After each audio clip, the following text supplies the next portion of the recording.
ala Muhammadin wa ala alihi wa ashabihi wa man tabi'ahum bi ihsanin ila yaumiddin. Ya ayyuhalladzina amanu taqullaha wa qulu qawlan sadida yuslih lakum a'malakum wa yaghfir lakum dhunubakum wa may yuti'illaha wa rasulahu faqad faza fawzan 'azima. Allahumma sholli wa sallim wa barik ala Muhammad wa ala alihi wa ashabihi ajmain. Nama ba'du. Bapak Ibu sekalian, kita bersyukur kepada Allah Subhanahu wa taala. Kita diberikan nikmat sehat walafiat saged sesarengan rawuh dan majelis Quran IKADI yang menika. Mudah-mudahan tiada hari kecuali kita dimudahkan oleh Allah Subhanahu wa taala untuk beramal soleh, memperbarui niat, memperbarui iman. Salah satu doa Rasulullah Shallallahu Alaihi Wasallam, setiap hari beliau berdoa, Allahumma aslih lidini allati huwa ismatu amri. Mungkin ten Quran ini buru dewe biasanya wonten doa khatmul Quran judulnya. Allahumma aslih lidini allati huwa ismatu amri. Ya Allah, perbaikilah untukku agamaku karena dia adalah pokok urusanku. Uripe awake dhewe dalam donya niki ya undering urip niki urusan agama, urusan kita dengan Allah Subhanahu wa taala. Nembe disambung dening Rasulullah, wa aslih lidunyaya allati fiha ma'asyi. Ya Allah, perbaikilah untukku duniaku karena di sana dunia niki tempat aku mencari ma'isyah, mencari penghidupan. Maka Rasulullah ngajarakan siapa yang ingin diperbaiki dunianya, hendaknya dia memperbaiki agamanya, memperbaiki hubungan dia dengan Allah Subhanahu wa taala. Banyak orang yang sibuk mencari rezeki, tapi dia menjauh dari sang pemberi rezeki. Rumangsane nek nyambut gawe mempeng iku terus dite oke. Tapi betapa banyak orang yang kerja sehari 1 jam, penghasilannya cukup untuk 15 tahun. Tetapi betapa ada orang yang kerja 1 bulan, ditentek nggo sedina, pemene usum jagungan entek kabeh ya. Nggih, nggih. Nanti undangan 10 sedina tenan pun entek to nggih. Nah, nggih. Jadi rezeki itu bukan dari kita bekerja. Tapi kita bisa bekerja itu sendiri, itu adalah bagian dari rezeki. Wonten kitab Tambihul Ghafilin dipun terangaken, salah satu bentuk rezeki dari Allah kepada kita itu adalah kita diberi oleh Allah karunia untuk bekerja. Sebab ketika orang itu bisa bekerja, dari saged nyambut damel, maka waktunya itu menjadi produktif. Sebab kalau orang itu tidak bekerja, dia nganggur, maka banyak keburukan yang akan dia lakukan. Ngapunten, salah satu sumber lahirnya kejahatan dalam kehidupan ini adalah banyaknya waktu luang. Mungkin nek sibuk kan rako bermikir neko-neko itu. Tapi kalau orang itu sibuk, punya banyak kegiatan, punya banyak agenda hidup, termasuk bekerja itu, maka dia terhalang dari melakukan banyak keburukan. Maka bekerja itu sudah rezeki. Nah, pola pikir kita sampai kadang sing dihitung rezeki hasilnya sangko nyambut gawe. Kesupe bahwa bekerjanya itu rezeki dari Allah. Sebab ngapunten, misalnya nyambut gawe jam 8 tekan jam 4 sore. Niku pama awake dhewe mboten nyambut gawe jam 8 tekan jam 4 sore, kira-kira wah apa niku jam 8 tekan jam 4 sore niku. Mungkin sedina rong dina iso gluntang-gluntung mangan turu ngoten gluntang-gluntung. Tapi ya arep apa gluntang-gluntung amben dina. Nek nganggur terus lama-lama pikirannya judek kosong. Pikirannya kosong. Lama-lama yang muncul dalam dirinya waswisu fi sudurinas, bisikan-bisikan buruk dari setan ke dalam dada manusia. Maka semakin banyak waktu luang, semakin banyak kemungkinan orang itu akan condong pada kejahatan. Mila kita termasuk orang yang diberi rezeki Allah, diselamatkan oleh Allah, diberikan kesempatan sibuk bekerja. Jadi bekerja itu sebuah rezeki. Sebab betapa banyak orang terselamatkan dari melakukan aneka macam keburukan karena dia bekerja. Walaupun ya yang nyambut gawe ya malah korupsi nggih wonten, tapi itu mungkin apa mboten kathah lah biaya sing ngoten niku. Maka bisa bekerja itu nikmat dari Allah. Nah, dan Al-Quran yang kita hafal surat Al-Insyirah kolombian pas kita ngaji Al-Insyirah itu fa idza faraghta fansab wa ila rabbika farghab. Jika kamu sudah selesai dari satu urusan, maka segeralah berganti ke urusan yang lain. Aslinya awake dhewe niki dituntun dening Islam niki ora itu mandek beraktivitas. Tidak boleh berhenti beraktivitas. Kalaupun kita sami sare istirahat, istirahat itu namun numpuk malih energi untuk beraktivitas kembali. Istirahat kita nanti ketika kita dipanggil oleh Allah sudah masuk ke dalam surganya Allah Subhanahu wa taala. Maka tidak boleh ada alasan sudah tua tidak bekerja. Makin tua makin banyak pekerjaan baik. Walaupun tentu tingkat nopo kekesalane pun saya ya rada beda. Tapi semakin tua semakin banyak pekerjaan, semakin banyak perusahaan, semakin banyak macam itu kebaikan. Tidak apa-apa. Dan itu pula yang dilakukan oleh Nabi dan para sahabat walaupun mereka sudah sepuh-sepuh tetapi mereka tetap bekerja. Karena bekerja itu sebuah kemuliaan. Sebuah kemuliaan. Kadang-kadang wonten piyai sambat kesel nyambut gawe. Ketika kita hendak sambat mergo kesel nyambut gawe, lihatlah orang yang sambat kesel golek gawean. Gitu Bu, pilih pundi? Kesel mergo nyambut gawe atau kesel mergo golek gawean? Gitu? Iya. Kadang-kadang awake sambat kesel nyambut gawe ngene gitu. Boyok nganti kaya pedhot-pedhot itu. Tapi ada orang yang boyoke yo kaya pedhot-pedhot golek gawean ngalor ngidul ngitan ngulon. Maka kita bersyukur pada Allah diberikan nikmat oleh Allah, rezeki yang banyak oleh Allah. Saat kita berusaha mencari rezeki, tugas kita mendekat kepada yang memberi rezeki. Jangan sampai golek rezeki tetapi malah menjauh dari yang memberi rezeki. Makna mendekat pada yang memberi rezeki, mendekat pada Allah itu semakin kita dalam bekerja derek aturan, derek syariat, derek tuntunanipun Allah saat kita bekerja. Maka Nabi ngendika, sesungguhnya Allah mencintai orang-orang yang apabila dia melakukan sesuatu, apabila dia bekerja, dia lakukan pekerjaannya dengan itkon. Itkon menika nek basane sakniki profesional. Profesional. Profesional itu kan dari kata profesi. Profesi itu sebuah aktivitas yang dilandasi ilmu dan keterampilan tertentu yang dipersyaratkan untuk melakukan tugas-tugas di profesi itu. Maksudnya ngeten. Nyambut gawe iki penting, ojo sing penting nyambut gawe. Nyambut gawe niki penting, ning ojo sing penting nyambut gawe. Sing nyambut gawe hasilnya ya sak-sake gitu. Tapi kalau kita bekerja itu dengan kompetensi, dengan profesional, nadyanto ngapunten bisnis gur dodol biting cukil untung lho Bu. Ya iso dadi apa-apa. Iso dadi omah, iso nyekolahke bocah, iso dienggo tindak Mekah. Karena barokah.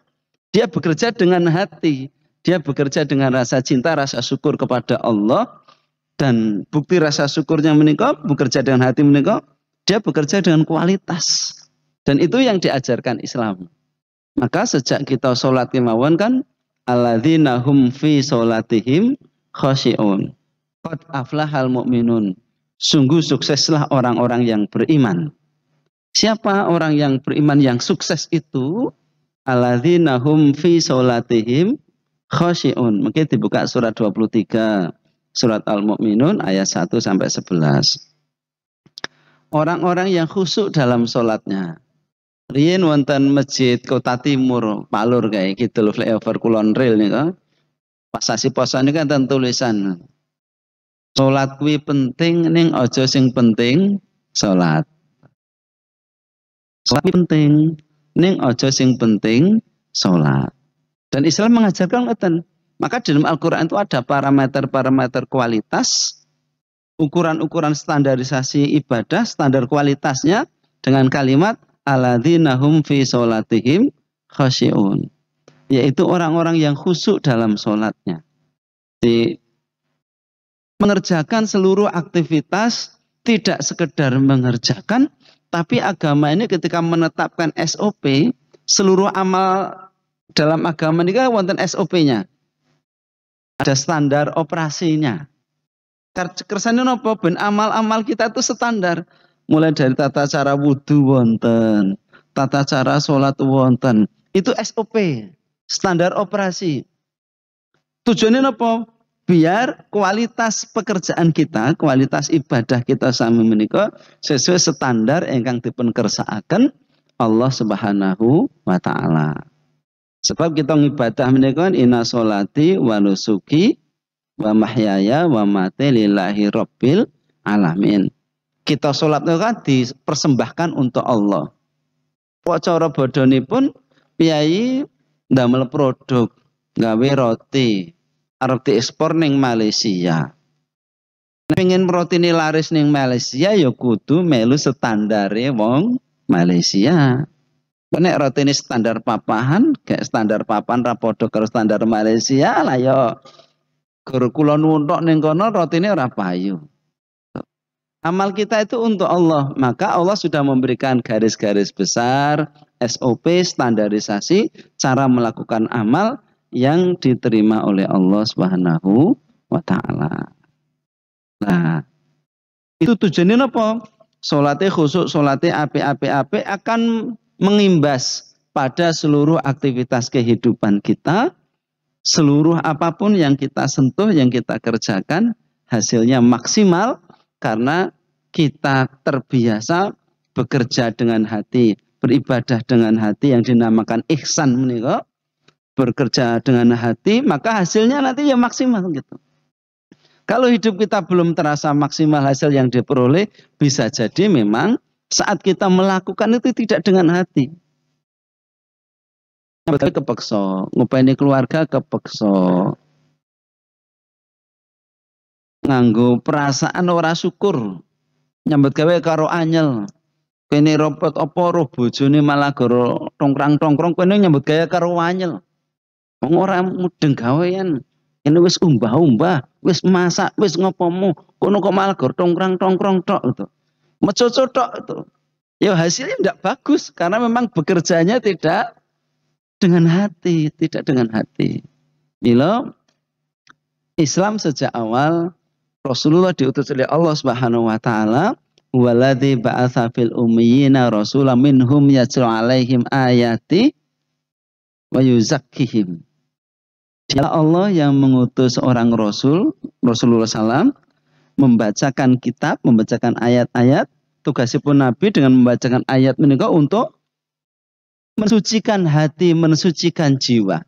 Sebab niku baik buruknya amal dohir, kualitas amal dohir sangat dipengaruhi oleh kualitas jiwa, kualitas batin, kualitas hati. Napa-napa niku masak nganggo ati sing seneng kok rasane iki yo nyes. Nek masak karo mecoco, lha kuwi sing arep mangan wis krasa iki. Nggih.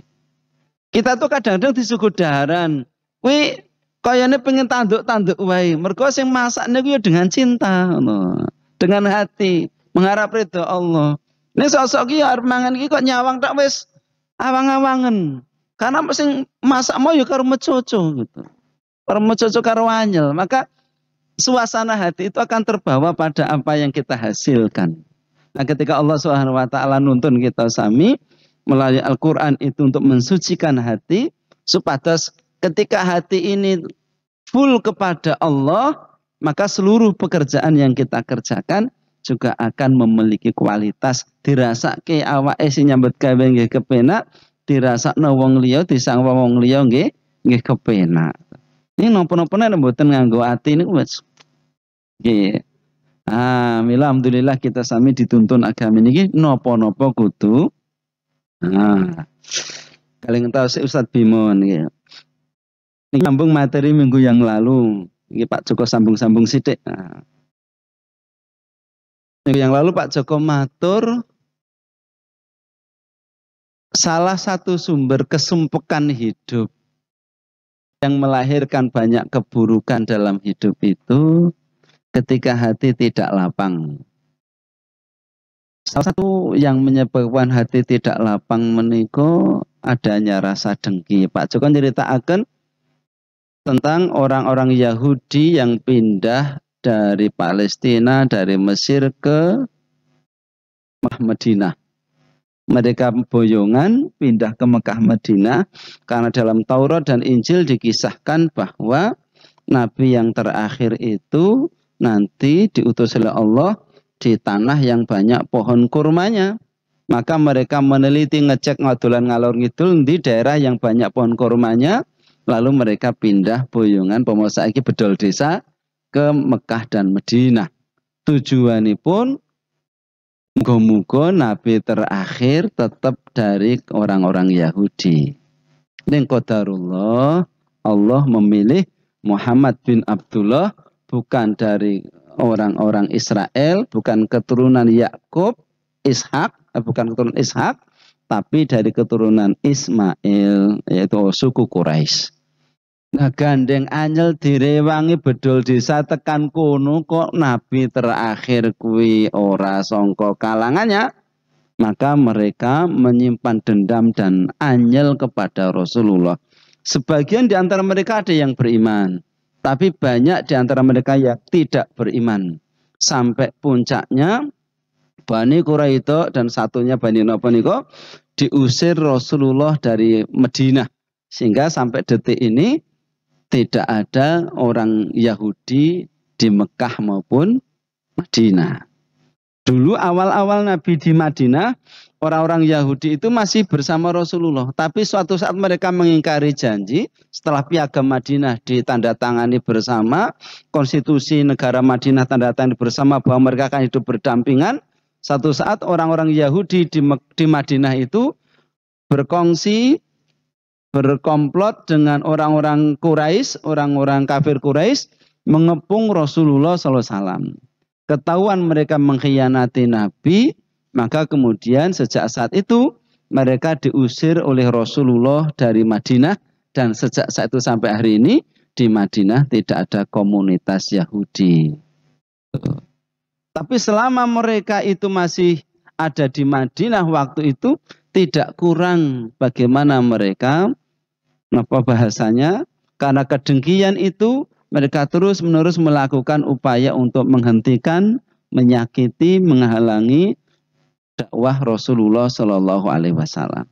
Itu tanda bahwa ketika hati orang itu sakit, hati yang sakit itu ya banyak bentuknya. Salah bentuk kolbun marid itu, hati yang sakit itu, hati yang ada rasa dengki. Sore dengki namanipun iri. Nah iri itu gur senep delok wong liya seneng, seneng delok wong liya senep, lah itu iri itu ya. SMS gitu ya. Seneng delok wong liya senep gitu, senep delok wong liya seneng, itu iri. Tidak sampai melahirkan perilaku anarkis atau perilaku merusak.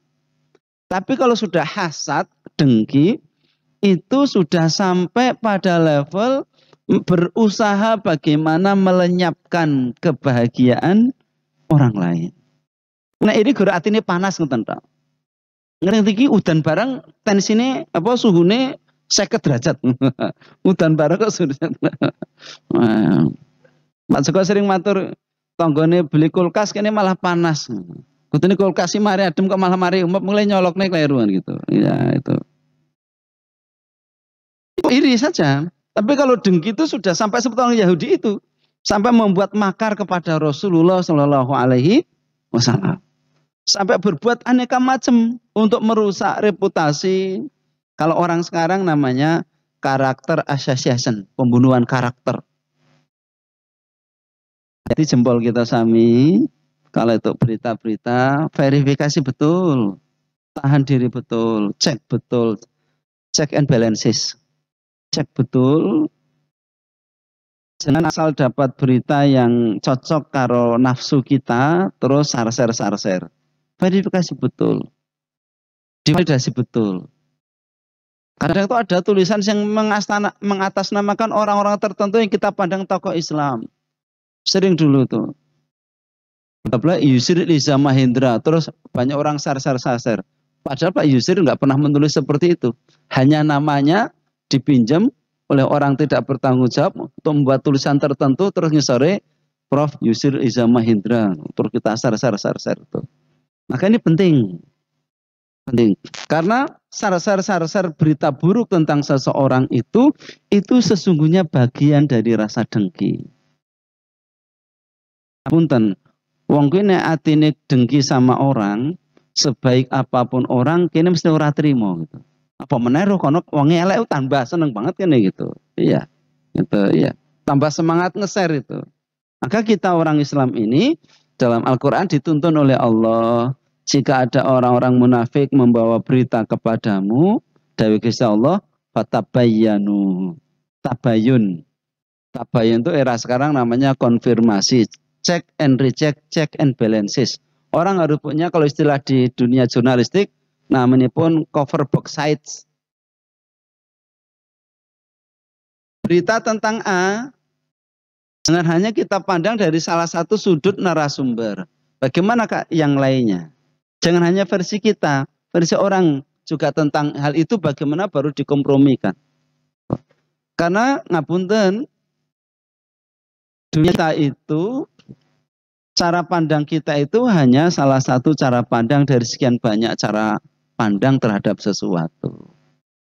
Sudut pandang sangat banyak. Nah, belum tentu sudut pandang yang kita miliki itu mempresentasikan seutuhnya tentang objek yang kita komentari itu. Maksudnya pendapat awake dhewe niki belum tentu pas dengan objeknya, karena ngapunten wong awake dhewe niki ndelok githoke dhewe ora iso. Tuh. Napa terus yang ndelok githoke dhewe ora iso. Ngitung rambutnya dhewe ora iso. Awak dhewe napa saged ngitung rambutnya dhewe? Ambedine digawa ngalor ngidul ngitung ora iso. Artinya banyak keterbatasan di tengah-tengah kita. Maka di situ namanya pentingnya, nek bahasanya pun Pak Kurnia, wah Pak Kurnia ini, triangulasi data. Kalau dalam istilah ilmu di penelitian, metodologi penelitian, Bapak dosen Pak Kurnia itu dulu, istilahnya triangulasi data. Diverifikasi tahap demi tahap, orang harus punya filter. Jadi misalnya, niki air bagus, kata saya, cek orang lain, kon ngrasakno, alat. Kalau konsisten ini bagus, nanti barangnya apik gitu. Tapi nek apik tapi hanya Pak Joko tok sing ngendik matur, wong liya ngomong tidak, berarti ini tidak konsisten gitu. Namanya triangulasi data. Data-data kualitatif dalam hidup. Data kualitatif ini ya kabar yang kita tompo, share-sharean yang kita tompo itu perlu triangulasi. Ngersane diterangke Pak Musli, ya, triangulasi data gitu. Dalam metode penelitian di bab 3 di skripsi, di tesis itu kan bab 3 metodologi penelitian. Kalau penelitiannya kualitatif, pasti salah satunya ada langkah triangulasi data. Memastikan bahwa data yang kita olah itu nanti menghasilkan informasi yang valid.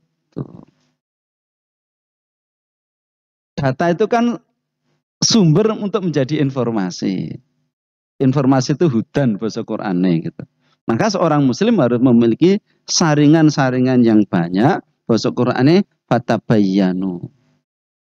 Konfirmasi tabayun dhisik. Kalau berita tentang Pak Jokowi ini, ya emang telepon Pak Jokowi. Apa harus kata Pak gitu.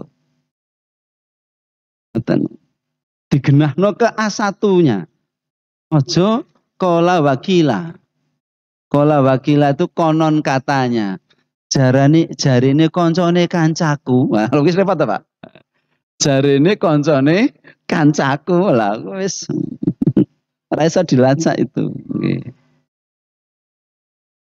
Nah itu kalau hati kita itu kotor, mendengar keburukan orang lain itu terus semangat lain dudul gitu. Semangat lain dudul HP itu lesar satu semangat. Padahal data belum tentu sudah kita filter dengan baik. Ini dulu yang kita sampaikan minggu yang lalu di An-Nisa 1 ayat 54 di kisah Yahudi yang banyak melakukan apa istilahnya, banyak melakukan manuver untuk menyakiti dan menghentikan dakwah Rasulullah. Jane mereka tuh ngerti jane. Wong di dalam Quran itu dipenterangkan. Para pendeta Yahudi, pendeta Nasrani itu mengenal Muhammad seperti mereka mengenal anaknya.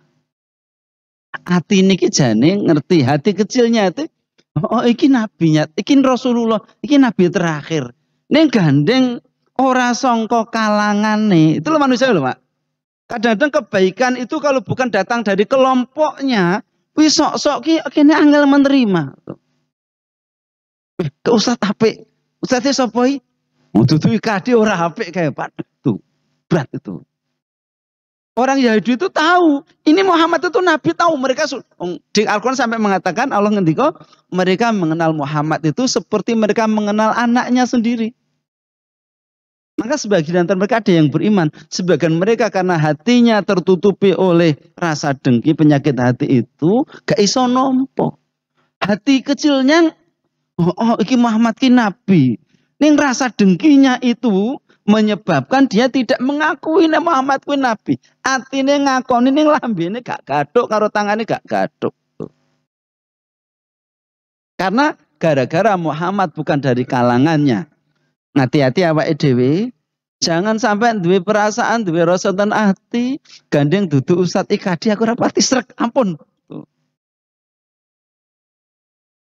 Gandeng awake dhewe pun jenjem ngaji enten mriki terus delok pengajian Ustadz sapa? Kok Ikadi po dudu? Terus nek dudu terus kene ora pati srek, jangan. Al-haqqu mirabbikum fala takunanna minal mumtarin. Kebenaran itu dari Allah. Kalau yang disampaikan memang ayat-ayat Allah, kebenaran dari Allah, siapapun yang menyampaikan, dengarkan dengan baik. Kata Nabi, jangan lihat siapa yang menyampaikan, tapi lihatlah apa yang disampaikan. Nek Pak Zainuddin MZ dia ngendika, walaupun keluar dari dubur ayam, kalau telur ambil. Gitu Bu.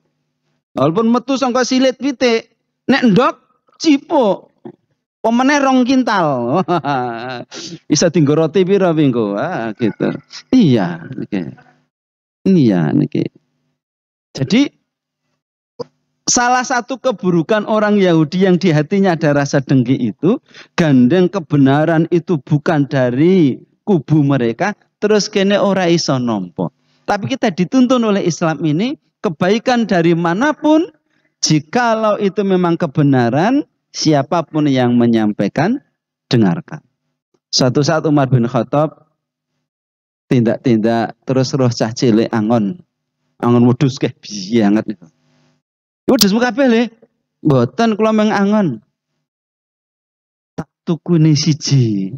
Engko ngomong karo bosmu nek wedhusmu dipangan serigala. Bosmu sih ora mungkin ngerti wedhus 2000 kelong siji napa ketok. Gitu Bu. Ngene pomong ndale kok dekne ngitung wedhuse ilang siji. Ngomong dipangan serigala. Pasti dia juga percaya.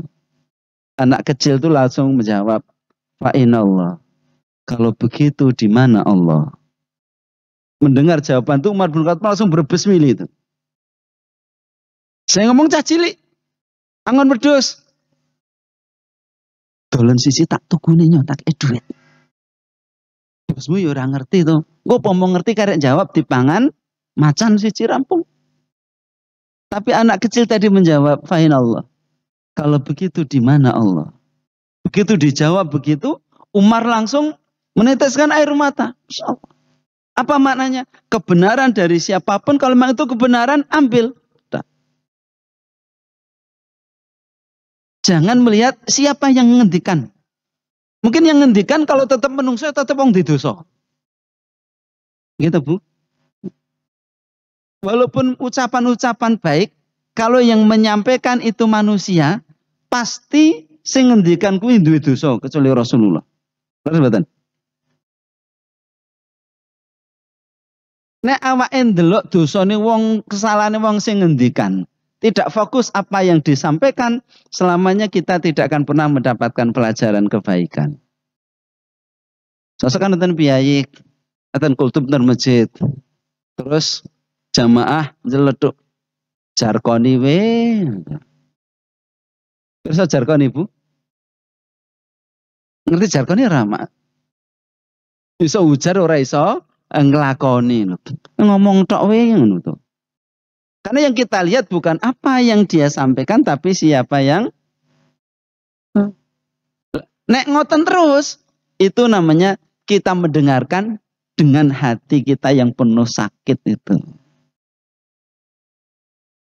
Nek ngoten yang kita lakukan ini, kita tidak akan pernah mendapatkan kebaikan dalam hidup dari apapun dan siapapun. Saya santan piye ngoten niku. Karena ceramah basa Jawa ini daki-daki ngono. Jamaah alah kok ora iso nglakoni dadak ceramah ngoten.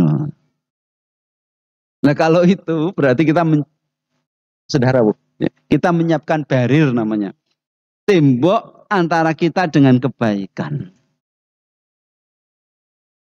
Ada tembok antara kita dengan kebaikan. Jadi salah satu penyebab kita tidak bisa mendapatkan kebaikan yang banyak, yang berlimpah di sekitar kita, adanya rasa dengki. Nah, rasa dengki itu salah satu wujudnya adalah sibuk melihat siapa yang menyampaikan, tidak sibuk menimbang apa yang disampaikan. Seperti orang Yahudi tadi. Orang Yahudi itu ngerti Rasulullah ki nabi. Mereka tuh yakin tanda-tandanya cetha. Tapi gandeng Muhammad itu bukan dari barisan Ishak, orang Israel, tapi dari Ismail, orang Quraisy.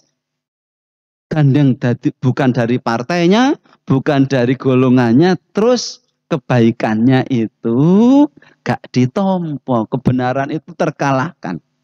Niki akhlak yang harus kita miliki. Kebaikan dari manapun, jangan dilihat siapa yang ngendikan, tapi apa yang disampaikan. Sebatas kita mendapatkan banyak kebaikan-kebaikan. Di masyarakat kita itu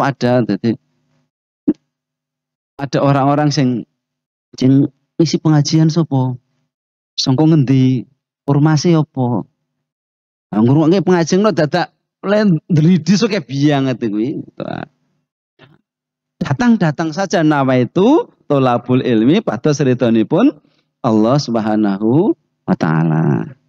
Angkatan ibu iftitar rodok dawa ngenten Ustaz rawuh.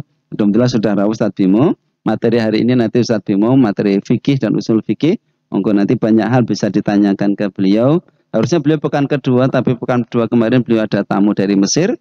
Sehingga pekan kedua kalau ini diisi Ustaz Laili, beliau geser di pekan keempat untuk bulan ini. Angkatan mohon maaf jika ada kurang yang saya sampaikan. Assalamualaikum warahmatullahi wabarakatuh. Waalaikumsalam warahmatullahi wabarakatuh.